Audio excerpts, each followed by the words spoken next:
Assalamualaikum warahmatullahi wabarakatuh.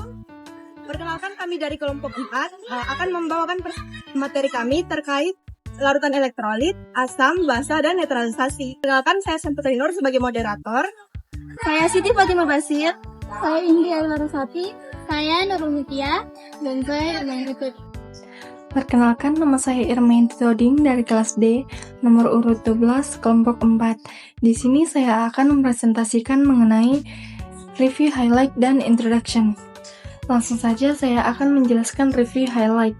Isi review ini kami rangkum menjadi 3 poin utama. Yang pertama ada konsep elektrolit dan ionisasi yang menjelaskan mengapa suatu larutan bisa menghantarkan listrik dan bagaimana hal itu berhubungan dengan fungsi fisiologis manusia. Yang kedua, teori dan sifat asam basa dari ketiga pendekatan, yaitu dari Arrhenius, Bronsted-Lowry, dan Lewis beserta contohnya dalam kehidupan. Yang ketiga, reaksi netralisasi mekanismenya dan beragam aplikasinya, mulai dari kesehatan, industri, lingkungan, sampai pangan. Selanjutnya, introduction.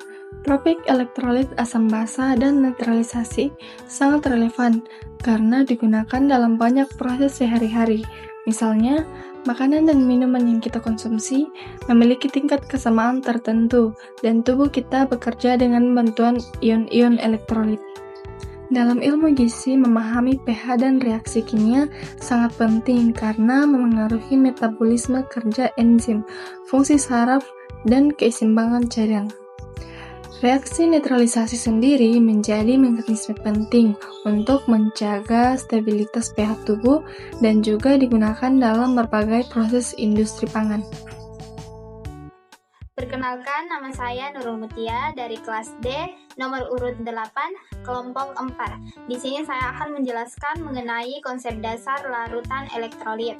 Elektrolit adalah larutan yang dapat menghantarkan listrik karena menghasilkan ion melalui proses ionisasi. Ion-ion inilah yang memungkinkan arus listrik mengalir. Elektrolit kuat terionisasi sempurna, elektrolit lemah hanya sebagian, dan non-elektrolit tidak menghasilkan ion sama sekali. Zat ionik seperti garam mudah terurai menjadi ion dalam air, sedangkan zat kovalen seperti gula tetap dalam bentuk molekul. Konsep ini penting karena ion merupakan komponen utama dalam proses biologis seperti kontraksi otot dan transmisi sinyal saraf. Selanjutnya, penerapan dan peran elektrolit. Dalam tubuh, elektrolit seperti natrium, kalium, dan kalsium sangat vital. Natrium dan kalium mengatur impuls saraf, sementara kalsium mengatur kontraksi otot dan pembekuan darah. Elektrolit juga menjaga tekanan osmotik sehingga keseimbangan cairan antar sel tetap stabil. Dalam kehidupan sehari-hari, kita menjumpai elektrolit pada minuman isotonik, cairan infus rumah sakit, fermentasi makanan, hingga proses pembuatan keju. Jika elektrolit tidak seimbang, tubuh dapat mengalami kram, dehidrasi, atau gangguan irama jantung. Perkenalkan, nama saya Siti Fatimah Basir dari kelas D nomor urut absen 9. Di sini saya akan memaparkan materi saya. Yang pertama itu asam basah, teori dan sifat. Dan yang kedua itu peran asam dan basa dalam kehidupan. Yang pertama, asam dan basa, teori dan sifat. Asam dan basa dijelaskan dengan 3 teori utama. Arrhenius melihatnya dengan ion H+ dan OH-. Bronsted-Lowry dari perpindahan proton, sedangkan Lewis dari interaksi pasangan elektron. Asam memiliki sifat masam yang mengubah lakmus biru menjadi merah, sementara basa terasa licin, pahit, dan mengubah lakmus merah menjadi biru.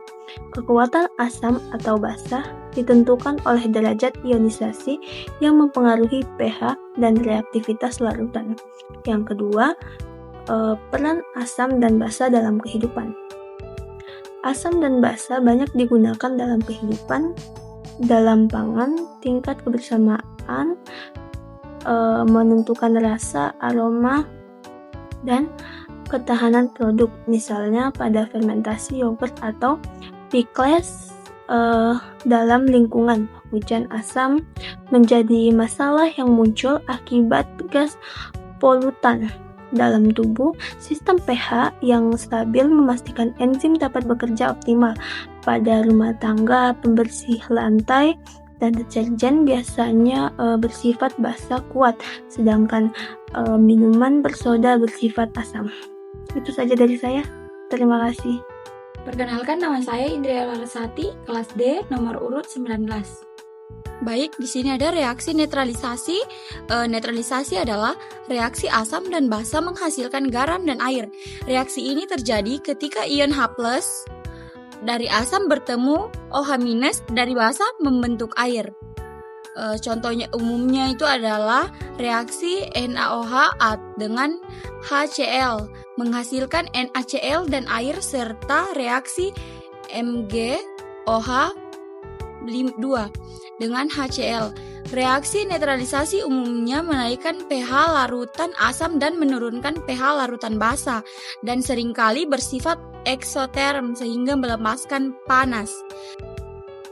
Selanjutnya ada aplikasi netralisasi. Aplikasi netralisasi sangat luas. Dalam dunia kesehatan, antasida digunakan untuk menetralkan kelebihan asam lambung.